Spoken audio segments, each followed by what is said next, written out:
자, 여러분 안녕하세요. 오늘은 올림푸스 12신 중에 헤스티아와 데메테르에 대해서 하겠습니다. 두 신 다 조금 연관성도 있고 해서 같이 묶어서 할 생각입니다. 지금 우리가 이제 여러분 교재에도 나와 있는 그림인데, 이 헤스티아는 로마에서 중요하게 숭배되는 베스타 여신입니다. 그리스 신화에서는 헤스티아지만 로마 신화에서는 이름이 베스타로 이제 개명됩니다. 그래서 베스타 신전을 지키는 처녀들, 신녀들에게는 엄격한 계율이 적용되었다고 합니다. 그래서 이 부분도 같이 나중에 이제 할 내용인데, 우선 헤스티아는 부뚜막과 아궁이의 신이라고 합니다. 그럼 우리 요즘에는 뭐 가스레인지, 전자레인지 우리 뭐 많이 봤겠지만, 예전에는 이제 가정을 상징할 때 부뚜막과 아궁이가 굉장히 중요했죠. 그 불씨를 항상 유지해야 되지 않습니까? 그래서 이 헤스티아가 부뚜막과 아궁이의 신으로 이제 보통 우리가 알고 있는데, 크로노스와 레아가 낳은 첫째 딸이 이 헤스티아입니다. 이제 여기 이제 그 위키 백과사전에 있는 헤스티아와 관련된 사진이고, Grammarly can help you write quickly and confidently. 자, 이거 말고 그 다음에 이제 제가 찾은 이제 이 사진이 18세기 이제 그림인데, 왼쪽에 있는 여자가 이제 헤스티아입니다. 월계관을 쓴 사람은 이제 아폴론이고, 그죠? 그래서 화덕에 불 피우는 헤스티아를 찾아와서 옷자락을 잡고 늘어지고 있는 게 이제 그 아폴론입니다. 헤스티아 신이고, 그래서 이 사진이 조금 제가 괜찮아서 이제 발췌를 했는데, 태어나자마자 이제 그 제우스가 막내니까 제우스의 위에 형제들이 다 이제 크로노스에게 잡아먹혔지 않습니까? 아버지에게. 그죠? 그래서 막내 동생이 이제 헤스티아도 역시 구해주게 되는데, 가장 먼저 태어났습니다. 그렇지만 물론 다른 동생들과 마찬가지로 아버지 뱃속에서 성장이 멈춘 지 있었기 때문에, 막내의 도움을 기다리고 있었기 때문에 남매 간의 서열은 사실 큰 의미가 없습니다. 먼저 태어났다고 해서 우리 인간처럼 나이가 더 드는 게 아니고 배 안에서 그대로 있었기 때문에. 그래서 부엌에서 가장 소중한 불씨를 수호하는 신인데, 포세이돈과 아폴론이 구원을 했지만 이를 거절했습니다. 이 그림에서도 지금 아폴론이 헤스티아에게 구원하는 것처럼 보이죠. 그래서 이제 제우스 신으로부터 처녀로 살 것을 보장받았습니다. 그래서 이런 이유 때문에 헤스티아는 때로는 지혜로운 노처녀처럼 이제 받아들여지고, 스스로 최고 신에게 이제 순결을 제약했기 때문에 가정의 가장 그 내밀한 공간인 부뚜막에서 부뚜막하고 불씨를 지키는 그런 신성한 신의 역할을 하는 게 헤스티아입니다. 제우스로부터 이제 순결을 지킬 권리를 받으면서 인간의 재물을 맨 먼저 맛볼 권리도 있었답니다. 인간의 재물입니다. 인간을 재물로 바친 건 아닙니다. 인간들이 이제 재물을 바칠 때.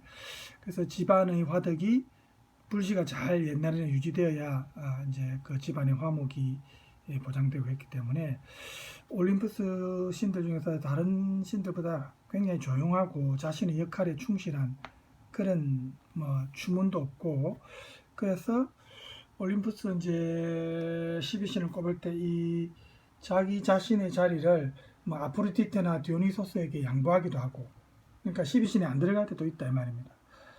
그래서 헤스티아가 아까 말했다시피 로마 신화에 와서는 베스타 여신으로 신격이 상승되는데, 로마에서는 이 베스타 여신이 국가적으로 이제 숭배하는 중요한 신이었습니다. 그래서 로마에서는 이 베스타 신전의 성화를 지키는 6명의 신녀가 아까 있었죠, 그림에. 그래서 이 신녀들은 전부 나이 어린 소녀들이고, 그래서 30년 동안 그 신녀직에 봉사를 하고, 그 이후에는 결혼이 허용되긴 했지만 대부분 결혼 안 하고 그냥 살았다고 합니다. 그래서 이 그리스 신화에서 불과 관련된 그 직분을 신격에 포함하고 있는 신은 헤스티아 신도 있고 또 어떤 신이 있어요, 여러분? 몇 번 거론됐죠? 헤파이스토스입니다. 대장장이 신. 그래서 헤파이스토스의 불은 헤스티아의 불과는 좀 다르죠. 헤파이스토스의 불은 기술과 생산의 불이고 또 전쟁과 살상 무기를 만들고 하니까 그죠? 그렇지만 헤스티아의 불은 인류와 가정의 평화를 지키는 그런 생명과 안식의 불을 상징합니다. 우리나라에도 조왕신이라고 있었습니다. 부뚜막신이죠. 그 이름이 조왕신이 부뚜막에 살면서 가족의 건강과 집안의 기륭을 관장하는 신이라고 했습니다. 그래서 이 신에 대한 공경의 의미로 여자들이 아궁이에 불을 뗄 때 나쁜 말을 하면 안 되고 부뚜막에 걸터앉거나 발을 디디는 일도 삼가해야 했다고 합니다. 집안의 불씨를 꺼뜨리지 않고 잘 보존하는 것이 이 조왕신을 잘 모시기 위한 중요한 일이라고 우리나라의 전통에도 이런 게 있습니다. 그래서 불의 중요성은 고대 어느 사회에서나 우리나라도 마찬가지고 서구 사회도 마찬가지입니다. 그래서 우리 올림픽에도 보면 고대 그리스 제전에서 유래한 이 올림픽에도 보면 지금도 이러한 불을 중요하게 생각해 가지고 그 올림피아의 헤라 신전에서 체화된 성화죠. 성화가 올림픽 개최지까지 불씨를 이어가면서 달리는 것이 아직도 유래되고 있지 않습니까? 이게 신성한 불의 의미를 되새기는 고대 축제의 성격을 이 올림픽에서도 보여주고 있는 겁니다. 그래서 헤스티아가 그런 역할을 했다는 걸 우리가 알 수 있고 그래서 이제 그리스 신화에서는 이 사실은 자, 이 그림은 몇 번 봤으니까 다른 그림으로 넘어갈까요? 올림픽 성화가 유래가 된 헤스티아의 불꽃 해가지고 이제 요 그림이 있어서 제가 찾아봤는데 그리스 신화에서는 헤스타 여신에 대한 특별한 모험담이나 사연 이런 게 별로 많지 않습니다. 다른 신들에 비해서 아무래도 이제 원시 가부장 사회가 정착되어 가는 그런 남성 위주 사회에서 이런 가정을 지키는 조용한 여신의 존재를 강조할 필요가 없었기 때문에 아마 그랬을 거라고 생각이 듭니다. 그런데 이 헤스티아 여신이 아까도 말했다시피 로마 신화에서 보면 베스타 여신으로 국가적 신으로 추앙받죠. 왜 그렇다고 여러분 생각하십니까? 그냥 신화의 이면 겉모습만 보면 안 되고 우리가 이면도 생각해 봐야 된댔죠. 그래서 그 이유는 그리스와 로마라는 그 국가의 형태가 서로 다르기 때문입니다. 여러분 알다시피 그리스는 도시국가죠. 좀 작은 국가입니다. 로마하고 비교하면. 로마는 큰 제국을 형성했죠. 그래서 단일 민족으로 이 도시라는 작은 단위로 형성되었던 그리스는 외부의 침입 가능성은 있어도 내부에서 반란을 일으킬 가능성은 거의 없었습니다. 그런데 로마는 여러분 어떻습니까? 수많은 전쟁을 통해서 이 무력을 통해 가지고 다른 지역을 점령하면서 여러 민족으로 구성된 큰 제국이 이 로마 아닙니까? 그죠? 그래서 내부에서의 반란 가능성이 쿠데타를 일으킬 가능성이 많았던 국가가 로마입니다. 그래서 이런 경우에 이런 지배 민족이 국가의 안녕을 위해서 거국적으로 숭배할 수 있는 신이 필요했습니다. 그래서 그리스 신화에서는 단순히 가정의 수호신이었던 헤스티아가 이 로마 신화에 와서는 이 로마 제국의 평화를 수호하는 베스타 여신으로 그 신격이 상승되었다. 이렇게 우리가 볼 수 있는 겁니다. 그래서 이제 이렇게 로마로 이민 온 베스타 여신이 이렇게 국적도 물론 로마로 변경됐지만 사회적 신분도 대대적으로 업그레이드 됐다고 볼 수 있죠. 그래서 베스타 여신 신전이 로마 곳곳에 세워졌고 이 여신이 처녀였기 때문에 이 여신을 모시는 아까 그 어린 사제들도 있었죠. 전부 처녀입니다. 이 처녀 사제를 베스탈이라고 합니다. 이름이. 그래서 베스타 신전에는 태양 광선으로 점화한 성화가 이제 있고 아까 말했다시피 한 6명 정도의 베스탈들이 배치되어 가지고 이 성화를 항상 불씨를 꺼뜨리지 않도록 그렇게 이제 신경을 쓰고 그렇게 했습니다. 그래서 이 성화가 이제 그때 그리스 신화에서는 가정의 어떤 안녕을 위해서 불씨를 꺼뜨리면 안 된다 했지만 로마 신화에서는 국가의 안녕과 관계된다고 믿었기 때문에 이 성화가 꺼지면은 이 신전을 모시는 제사들이 엄벌이 처해졌다고 합니다. 그래서 베스타 신전은 성스러운 장소였기 때문에 이곳에 범죄자가 이곳에 피신하면 체포하러 들어갈 수도 없었다고 합니다. 그래서 이런 역사가 있다는 거. 그 다음에 이 관련된 또 문학 작품들이 좀 있는데 시간 관계상 이 정도 하고 잠깐만요. 이 헤스티아 신과 관련해서 이제 좀 사진이 몇 개 제가 찾은 게 이제 이게 다인가. 여기 이제 그 상이지요. 조각상 헤스티아 신 조각상이고. 그 다음에 올림푸스 12주 중에 이제 헤스티아와 관련된 조각상들을 제가 한번 찾아봤어요. 예? 처녀신의 어떤 이미지가 있죠, 남아 있고.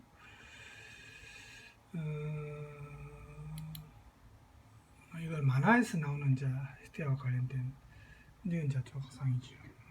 가장 많이 알려진 상이죠.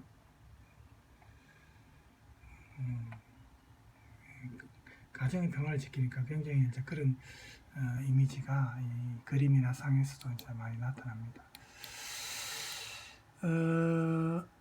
이제 헤스티아 이후에는 데메테르를 할 건데 헤스티아와 데메테르가 이제 이건 만화에서 나온 장면 같네요. 이거는 조금 판타지해서 중요하고 여기에 자 헤스티아 신과 관련해서 동영상은 제가 아마 생략하겠습니다. 그 만화 그리스 신화 만화의 동영상인데 내용이 조금 그렇게 풍부하지 않아서 생략하고 이제 데메테르로 넘어갈까 합니다. 그래서 여러분 데메테르는 그 크로노스와 레아의 딸이고 제우스의 누이입니다. 물론 족보로 따지면 역시 그렇지만 신의 족보에서 헤스티아가 장녀고 데메테르는 헤라와 동년배고 이렇게 기록되어 있는데 아까 말했다시피 큰 의미는 없습니다. 뭐 누나라고 해서 제우스가 누나로 생각해가 뭐 그런 것도 없죠. 자기 마음에 들면 부인으로도 삼고 뭐 헤라 여신도 원래는 누나입니까? 먼저 태어났으니까죠. 큰 의미가 없어요. 데메테르 신앙이 헤라 신앙과 비슷한 역사를 가지고 있습니다. 그래서 이 여신은 이름이 벌써 데메테르 할 때 데메 할 때 대가 대지를 의미하고 메트가 어머니입니다. 어원상으로 보면. 그래서 데메테르가 어원을 그대로 번역하면 대지의 어머니 이렇게 되죠. 데메테르가. 그래서 대지의 여신으로 보통 농업을 주관했다 이렇게 우리가 알고 있고 이 여신은 농사와 관련된 그 에피소드가 많은데 그 대표적인 것이 이 여신의 딸 누구예요? 여러분 들어봤죠 많이? 그 페르세포네입니다. 그죠? 잠깐만요. 제가 창문을 조금 열고 하겠습니다. 왜냐하면 조금 아직 날씨가 더워요. 그래서 농사를 이제 농업을 주관한 대제 여신이 이제 데메테르인데 그 딸이 이제 이 제우스와 데메테르 사이에서 태어난 딸이 페르세포네인데 굉장히 예뻤습니다. 그래서 뭐 페르세포네의 아름다움을 부러워하는 여성이 있을지 몰라서 우리가 한마디 하면 옛날에 미인방명이란 말이 있죠. 미인은 오래 못 산다. 그죠? 우리가 신문이나 영화 같은 데 보면 살해되거나 납치되는 여자들이 미녀가 많죠. 그래서 너무 미모를 뽐내면서 밤에 늦게 다니면 위험합니다. 그죠? 여러분? 저도 딸이 2명이지만 밤늦게 뭐 요즘에는 그래도 밤늦게 다녀도 워낙 야간에 사람들이 생활하니까 뭐 그렇지만 그래도 위험합니다. 자, 그래서 이 페르세포네가 미인방명이란 말이 이 페르세포네한테 적용되는 것 같아요. 이 아름다움 때문에 저승세계를 관장하는 신이 여러분 누굽니까? 하데스 신이죠. 이 하데스에게 납치되어 강제로 그의 아내가 됩니다. 그럼 그 사건의 진상을 우리가 보면은 하데스는 페르세포네의 아름다움에 매료되었는데 그녀에게 청혼할 엄두를 못 내는 이유가 누가 이 죽은 자들을 관장하는 지하세계의 신에게 시집을 오고 싶어 하겠습니까? 그래서 생각해낸 게 유괴입니다. 좀 아주 좀 불순한 방법인데, 근데 페르세포네의 아버지가 제우스니까 족보로 따지면 제우스의 형이죠, 하데스도. 그죠? 그래서 제우스에게 양해를 청해가지고 하데스와 좋은 관계를 유지하려고 제우스도 그렇게 생각을 하니까 막 동의해버렸어요. 그래서 이제 하데스가 기회를 엿보다가 마침 이 기억합니다. 화창한 어느 봄날인지 그건 모르겠지만 페르세포네가 친구들과 함께 들판에서 꽃을 따고 있었는데 우연히 여러 꽃 가운데서 하얀 수스나가 눈에 띄었습니다. 그 아름다운 10대 미소년 나르키소스가 이제 우리 보면 그 연못에 비친 자기 아름다움에 매혹되어 물에 빠져 죽는 그런 얘기가 있죠. 수스나 아닙니까? 이 페르세포네가 발견한 수스나에는 이 미소년의 영혼과 매력이 남아 있었겠죠, 아마. 그래서 페르세포네는 이 수스나의 아름다움에 완전히 매료되었습니다. 그래서 혹시 또 다른 수스나가 없을까 하고 주변을 보다가 조금 떨어진 곳에 또 수줍은 듯이 수스나가 한 송이 있었어요. 이렇게 수스나를 찾아서 계속 정신없이 꽃을 꺾다가 페르세포네는 자기도 모르는 사이에 친구들과 멀리 떨어져 버렸습니다. 근데 이 모든 게 하데스의 계획이었습니다. 음모였습니다. 페르세포네가 아무도 없는 벌판에 다다르니까 갑자기 땅이 갈라지면서 검은 소가 한 마리 끄는 황금 마차를 탄 하데스가 갑자기 나타나가지고 눈 깜짝할 사이에 이 페르세포네를 납치해서 땅속으로 사라져버립니다. 그리고 갈라졌던 땅은 감쪽같이 다시 닫혔겠죠. 들판에 꽃과 풀은 아무 일도 없었다는 듯이 그대로 살랑살랑하고 있었을 거 아닙니까? 지금 제가 보고 있는 이 그림이 이제 페르세포네의 납치 그림입니다. 그죠? 좀 흑백이지만 참 흑백이지만 괜찮은 잘 그렸네요. 그다음에 이제 이것도 이제 어머니 데메테르가 딸을 잃고 나서 굉장히 괴로워하는, 애도하는 그런 그림입니다. 딸이 실종되니까 데메테르는 직접 탐문 수사를 이제 시작했습니다. 이 데메테르가 분명 하늘 아래에서 대낮에 일어난 사건이니까 대지의 여신인 자기가 직접 찾아보면 목격자를 찾을 것이라고 예상했는데 아무도 진실을 말해주지 않았습니다. 상대가, 왜냐하면 좀 찝찝하지요. 저승의 신이 하데스니까 누가 감히 고자질을 하고 싶었겠습니까? 그죠? 그러니까 제우스도 모른 척 했어요. 자신도 사실 공범이 아닙니까? 그죠? 그래서 데메테르는 높은 곳에서 모든 것을 다 볼 수 있는 태양인 헬리오스를 찾아가서 도움을 청했습니다. 이 데메테르의 뜨거운 모성애에 감동한 헬리오스가 이 모든 사실을 말해줍니다. 그러니까 데메테르는 정말 정신이 아찔했습니다. 왜냐하면 딸을 납치한 건 하데스고, 그리고 이 페르세포네의 친아버지인 제우스가 공범이라는 거, 너무 화가 났겠죠. 분노한 겁니다. 너무 슬퍼서 눈물을 흘리고, 여신이 눈물을 땅에 흘리니까 땅이 타들어가고 곡식은 말라 죽고 이렇게 돼버린 거예요. 대지의 여신이니까. 그죠? 제우스가 이제 뒤늦게 사태의 심각성을 알아챈 겁니다. 그래서 전령인 헤르메스를 하데스에게 보내가지고 상황을 설명하고 페르세포네를 포기하도록 이렇게 종용합니다. 그렇지만 상황이 이렇게 돌아가서 이제 하데스도 다른 방법이 없다고 생각했죠. 그래서 페르세포네를 지상으로 돌려보내기로 결정을 하는데, 하지만 그냥 순순히 돌려보내지는 않습니다. 납치된 후로 아무것도 안 먹고 식음을 전폐하고 있으니까 페르세포네에게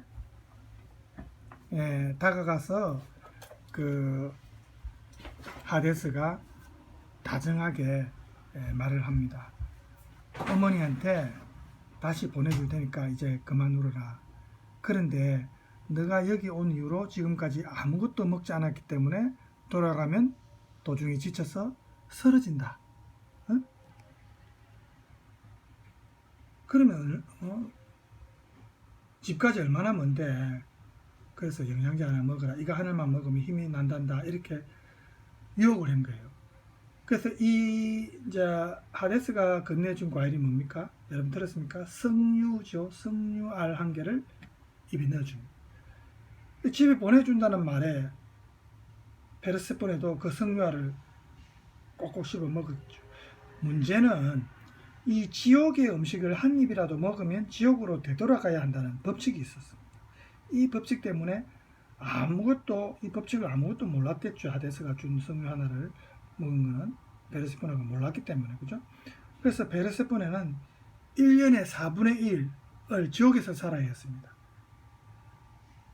베르세포네가 지상의 어머니 곁을 떠나 지하로 내려갈 때마다 대지의 여신 데메테르는 슬퍼서 웁니다.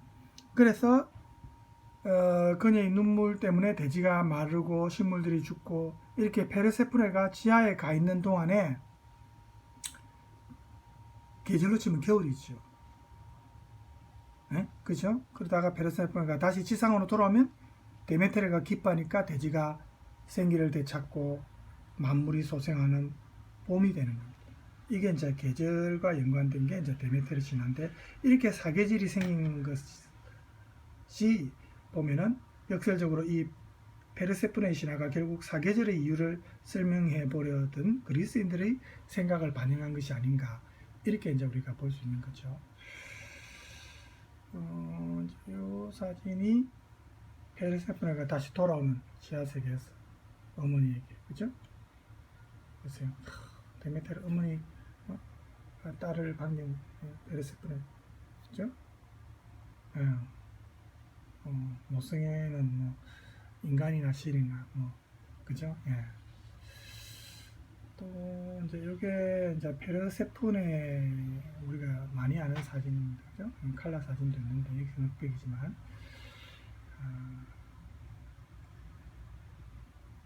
이게 이제 페르세포네와 관련된 것이고, 이 정도 이제 사진은 이 정도고, 여기서는 이제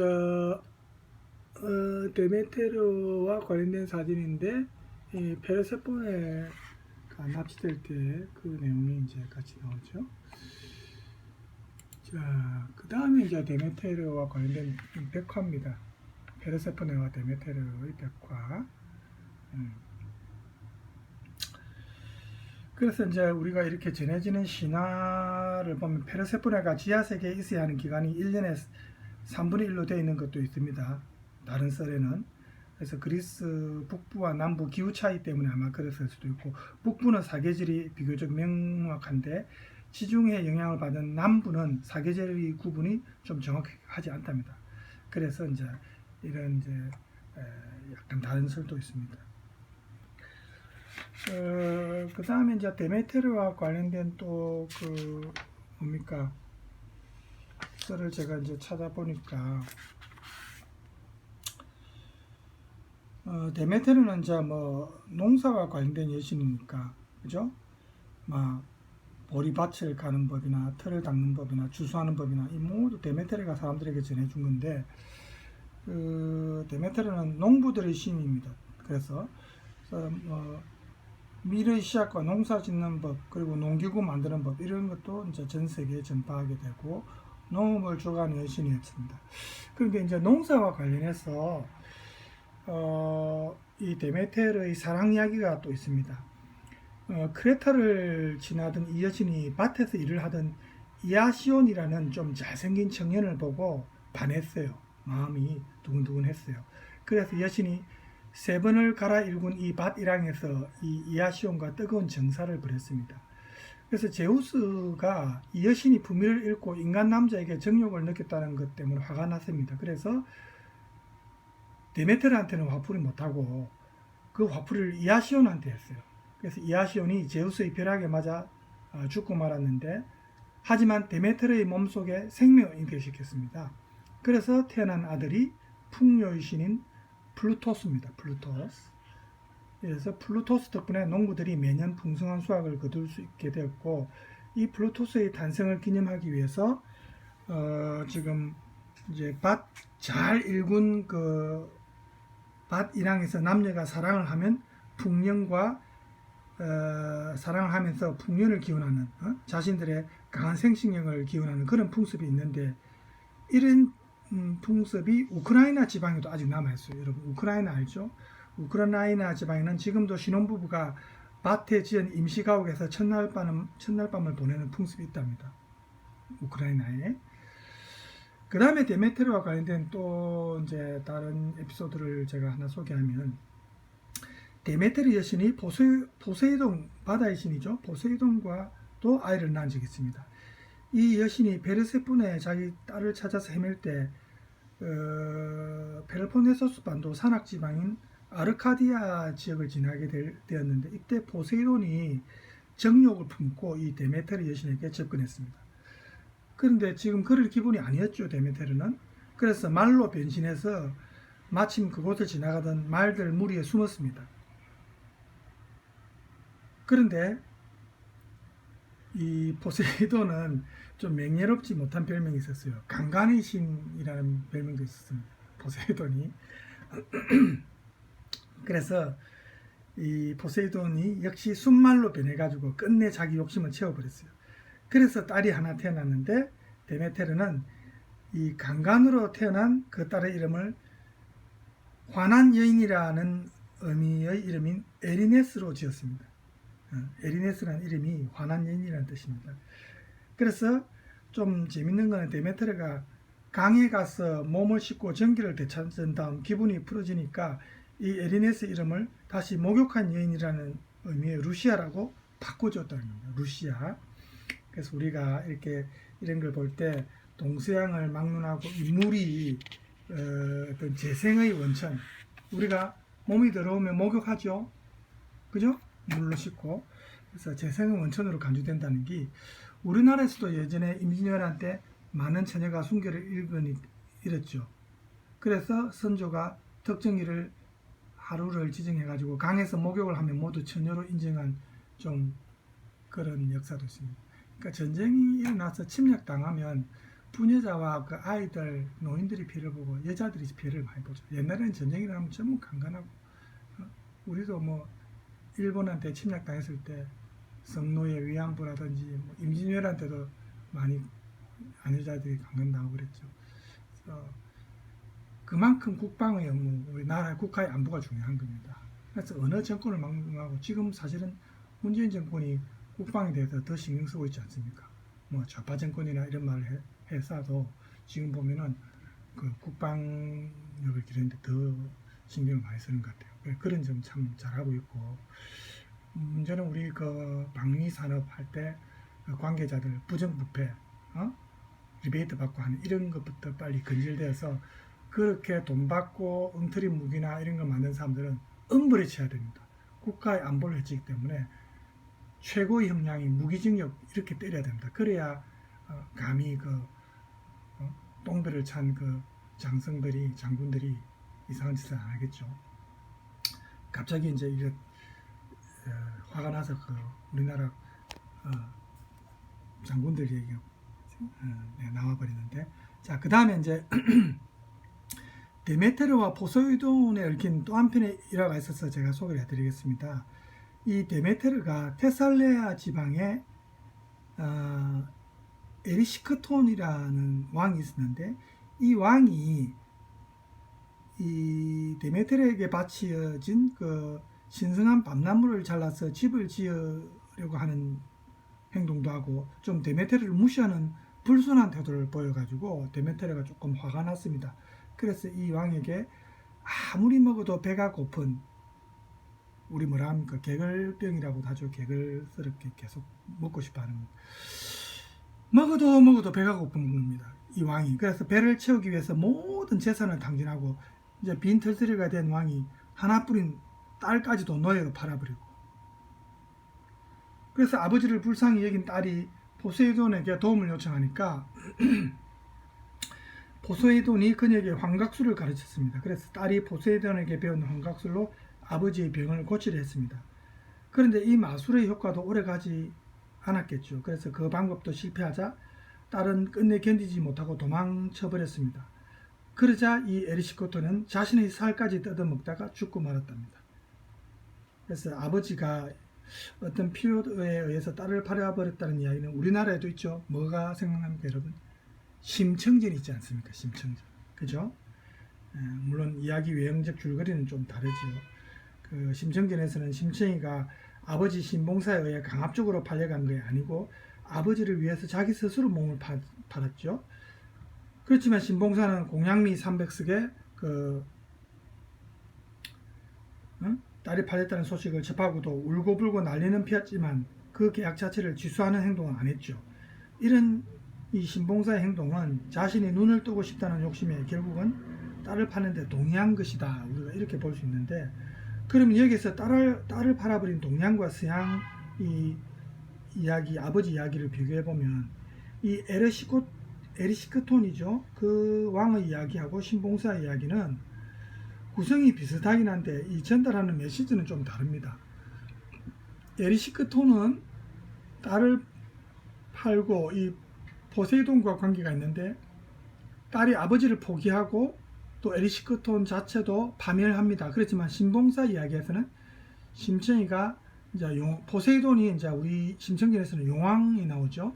심청이 때는 용왕과 관계가 있는데 아버지가 나중에 구원되고 우리 심청이는 해피엔딩 아닙니까? 그래서 심청 스토리가 이제 조선시대에 쓰여진 이 심청 스토리가 효도라는 어떤 유교적 가치관이 반영되어 있죠. 하지만 시대적으로 훨씬 앞서 만들어진 이 에리시크톤 이야기에서는 신에 대한 공경심의 어떤 강조라든지 인간의 순수한 혈연적 감정 이런 것만 표출되어 있고 어떤 교훈적인 어떤 도덕으로서의 가치관은 없습니다. 그래서 우리 심청전이 좀 제가 볼 때는 해피엔딩이고 우리 것이 좀 더 좋은 것 같아요. 그죠? 네. 그래서 이런 거는 막 우리 얘기하고 조금 관련이 있어서 제가 얘기를 했습니다. 그래서 이 데메테르가 어쨌든 농경을 관장하는 신으로서 딸에 대한 모성애가 굉장히 지극했고 데메테르와 관련된 에피소드가 굉장히 많다는 걸 우리가 이제 알 수 있었어요. 자, 이 데메테르와 관련된 또 사진을 몇 개 더 찾아봤습니다. 제가 그래서 이제 하데스 신 베르세포네를 납치한 거죠. 그 다음에 이제 요또 데메테르인데 조금 여기는 못났게 나왔네요. 곡식을 손에 지금 쥐고 있죠. 곡식을 이삭하고 그 다음에 여기는 이제 베르세포네가 하데스에게 납치되는 걸 그린 그림입니다. 그죠? 이런 게 이제 남아있고 그 다음에 이게 이제 전부 데메테르는 보면 손에 이렇게 역시 농업을 주관하는 신이라는 게 항상 곡식이 같이 옆에 있어요. 그죠? 그럼 자 지하 세계의 신인 하데스하고 이제 관련해서 많이 이제 우리가 알 수 있었고 이것도 이제 역시 백화지만은 이제 곡식 손에 또 들고 있죠. 항상 데메테르 신과 관련된 조각상이든 그림이든 보면은 이렇게 되어 있습니다.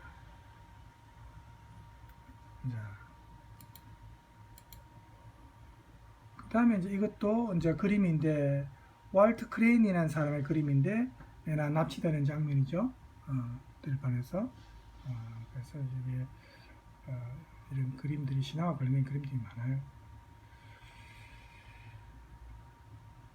어머니 데메테르 신이죠.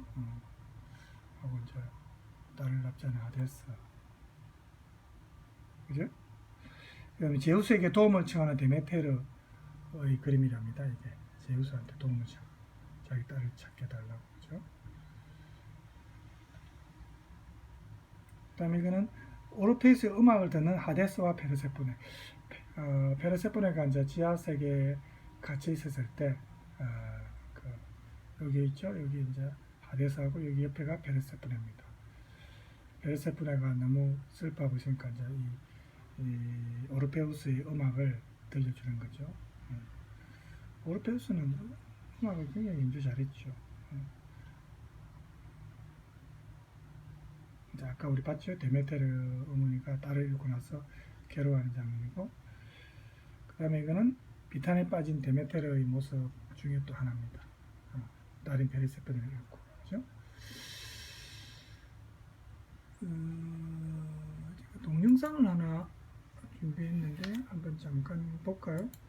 이 포세이돈이 얽히는 일화가도 그런 게 있고요. 그다음 데메테르입니다. 데메테르는 자, 영어로는 이 마더, 메테르가 이제 엄마라는 뜻이죠. 그러니까 엄마의 생산의 신이기도 하고, 그 다음에 대지의 신이기도 합니다. 그래서 있었는데 데메테르하고 제우스와 결혼을 해서 페르세포네, 지금 원래 이름은 코레입니다만 코레라는 딸을 낳았어요. 자, 이 동영상 말고 다른 동영상인데 이건 Confidently, so you never have to slow down at work. 자, 이걸 Stay on top of 광고는 emails. 잠깐 건너뛰고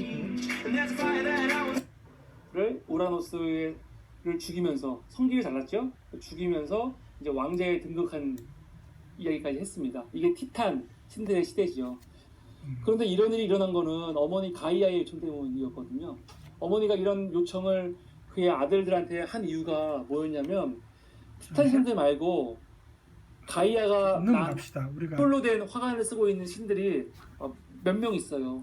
대표적인 건 데메테르고 곡물의 여신이니까 당연히 곡물. 또 누가 있냐면 아폴론. 되게 특이하죠. 아폴론은 태양신이거든요. 태양신인데 왜 금관이 아니고 이런 월계관이에요. 월계관. 왜 월계관을 쓰고 있을까요? 월계수로 만든. 나중에 아폴론 가면 얘기하겠지만 아폴론이 사랑했던 여인이 있어요. 다프네라고. 근데 이 다프네를 아폴론을 너무너무 싫어했어요. 그래서 아폴론이 다프네를 잡으려는 순간 본인이 기도를 해서 나를 보호해달라고 해서 이 여인 다프네가 월계수가 돼버려요. 나무가 돼버려요. 아폴론이 너무 슬퍼갖고 내가 당신을 영원한 승리의 상징으로 만들겠다. 승리의 상징. 그래서 그 월계수로 월계 관을 만들고 올림픽에서 승리를 하면 뭘 줘요? 월계 아직도 남아있죠. 그 영광의 상징을 만든 전통이 거죠. 월계수, 그죠? 되게 슬픈 이야기죠. 슬픈 이야기. 이게 재밌어요. 왜 이런 일이 벌어졌는지 나중에 한번 보겠습니다. 그리고 이 월계관 곡물로 된 간을 쓰고 있는 식물로 간 쓰고 있는 또 대표적인 신이 누구예요? 디오니소스. 디오니소스. 술의 신이잖아요. 술의 신. 나중에 그러니까 머리에 우리 다음에 이 포도 넝쿨을 하고 있는 경우가 여자처럼 보이죠? 많죠. 포도 넝쿨을 네. 하고 있습니다. 데메테르가 재밌는 게 데메테르가 여기 나오죠. 데메테르라는 말이 로마로 가면 또 바뀌어요. 예를 들어서 헤라는 로마로 가면 주노가 되는 거예요. 주노. 제우스가 로마로 가면 뭐가 돼요? 주피터가 된단 말이에요. 데메테르가 로마로 가면 뭐가 되는지 아세요? 손에 보면 케레스가 돼요. 케레스. 그렇죠. 케레스가 영어로 가면 뭐가 돼요? 시리얼이 되는 거예요. 시리얼. 시리얼. 우리가 아침에 먹는 시리얼 곡물과 있잖아요. 관련이 그 있죠. 시리얼 데메테르예요. 그죠? 왜? 곡물의 여신이니까 예, 단어가 그렇게 나오는 거죠. 예. 다음은 헤라 여신. 헤라 여신이 제우스의 부인이죠. 우리는 헤라 여신이라고 하면은 헤라 여신은요 질투가 되게 심한 여신이에요. 시작과 끝이 일정하지 않고 끊기지 않고 연결하고 있다는 거. 그러니까 결혼 생활이라는 거는 끊기지 않고 계속 가야 된다는 거. 그런 의미가 이 안에 있는 거죠. 그러니까 헤라 여신의 관점에서 보면 이혼 같은 건 있을 수가 없겠죠. 저번 시간에 다음 마지막 제우스죠. 제우스는 광명과 자, 데메테르 부분만 하려고 했는데 분량이 좀 작아서 이제 마치고 요 내용은 이제 그만하고 그래서 오늘 우리가 이제 헤스티아와 데메테르를 했는데